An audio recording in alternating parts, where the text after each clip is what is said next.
گوجری زبان میں اپڈیٹ سنیے۔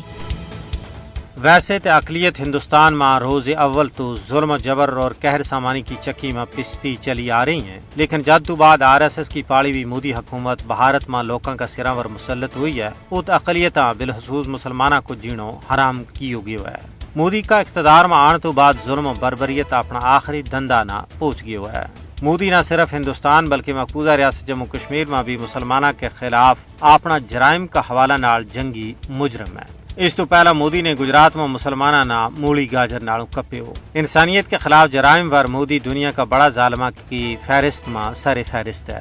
مودی فسطائی RSS کو تربیت یافتہ جنونی ہے۔ مودی نے تاریخ کدے معاف نہیں کر سکے۔ مودی کو ہندوتوا نظریہ نہ صرف علاقائی بلکہ عالمی امن واسطے ایک بہت بڑا خطرہ ہے۔ مودی وہ شخص ہے جڑو اپنے زیر تسلط جموں کشمیر میں ہندو بالادستی اور ہندو طرز زندگی نہ نافذ کرنا چاہتا ہے۔ ہندوستان میں مودی کے اقتدار میں آن نال جنوبی ایشیا کے اندر امن و استحکام تہ و بالا ہو کے رہ گیا ہے۔ مودی انسانیت کو قاتل ہے جس کو اس نے ایک نہ ایک دن ضرور جواب دینا پے گا۔ مودی NRC اور CAA جیسا کالا قانون آن کے بھارت تو مسلمانہ نہ جرائے وطن کرنا چاہتا ہے۔ گاؤں رکشک کی ایک بڑی فوج بنا کے ہزاروں مسلمانوں کو ہجومی قتل کروائے گئے۔